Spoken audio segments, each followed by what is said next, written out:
అధ్యక్ష అంటే హైదరాబాద్లో మూసీ నది ప్రక్షాళన చేస్తామంటే ఎందుకు ఇది రాజకీయ రంగు పులుముకుంటుంది?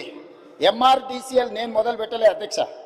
నిన్నగాక మొన్న సిరిసిల్ల ఎమ్మెల్యే గారు చెప్పారు మూసీ రివర్ డెవలప్మెంట్ కార్పొరేషన్ లిమిటెడ్ని మేమే ప్రారంభించినాము అన్నారు. అవును, మీరే ప్రారంభించారు, ప్రణాళికలు మీరే చేసారు, మీరు అర్థాంతరంగా వదిలేసారు. మేము ఇప్పుడు దాన్ని కొనసాగిస్తామంటున్నాం. మీరు మొదలుపెట్టినప్పుడు 10,000 కుటుంబాలను మేము బుల్డోజ్ చేసి కొట్టేస్తామని మీరు మాట్లాడింది సభలో ఉంది. ఆనాటి మాజీ ముఖ్యమంత్రి గారు ఈ రోజు ఉన్న 2016లో వాళ్ళే బఫర్ మూసీ నది పక్కన 50 మీటర్ల బఫర్ జోన్ కూడా వాళ్ళే నిర్ణయించారు. ఆ రోజు మేము నిర్ణయించలే. ఈ రోజు మేము అమలు చేస్తామంటే మీకున్న అభ్యంతరం ఏంది? ప్రభుత్వం అధికారికంగా కార్యక్రమాన్ని ఏర్పాటు చేసింది. అయ్యా, దీన్ని ముందు కొనసాగించడానికి ఏం చేయాలో మీరు సలహాలు సూచనలు ఇవ్వండి, ప్రభుత్వం ఆమోదిస్తుందని. సలహాలు సూచనలు ఇవ్వడానికి రాలేదు. ఆన్లైన్లో పెట్టినాము. ఆన్లైన్లో పెట్టినప్పుడు దాన్ని చూసి ఏం సలహాలు ఇస్తారో ఇవ్వండి. ఆపాలనే ఆలోచన తప్ప మీరు ఏ సూచన అయినా చేయండి. ఈరోజు మూసీ నది ప్రక్షాళన అత్యవసరము. నల్గొండ జిల్లా ప్రజల్ని ఒకసారి గుర్తు చేసుకుంటే ఎవ్వరు కూడా దీన్ని ఆపే ప్రయత్నం చేయరు.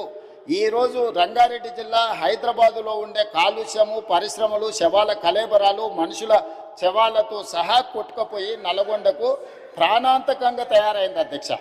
నేను నవంబర్ 8, 2025 నాడు 2024 నాడు అక్కడికి వెళ్ళి 2024 నవంబర్ 8 రోజు నేను పోయి పాదయాత్ర చేస్తే ఆ ప్రాంతంలో మహిళలు వచ్చి చాలా ఆవేదన భరితమైన అంశాలు నా దృష్టికి తీసుకొచ్చారు.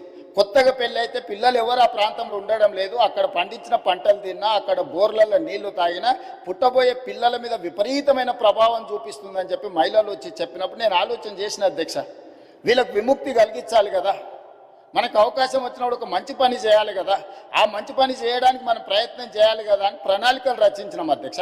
ఆ ప్రణాళికలలో మీరు అందరు చదువుకున్నోలే కదా, ఆడ డాక్టర్లు ఉన్నారు, మేధావులు ఉన్నారు, చాలా సంవత్సరాలు ప్రజల కోసం పనిచేసిన అని చెప్పుకునే వాళ్ళు ఉన్నారు. మీరు చదవండి, డాక్యుమెంట్లో మీరు సజెషన్ ఇవ్వండి.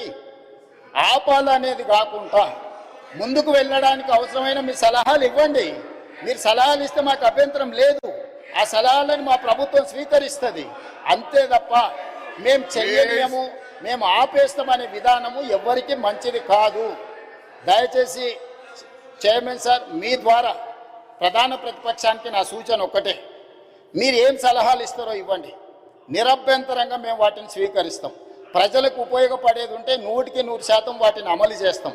మీరు ప్రాజెక్టును ఆపాలన్న ఆలోచన నుంచి బయటకు వచ్చి రాజకీయ ప్రయోజనము, రాజకీయ కక్షని పక్కన పెట్టేసి మీరు ముందుకు వచ్చి ఏమైనా సూచన చేయండి.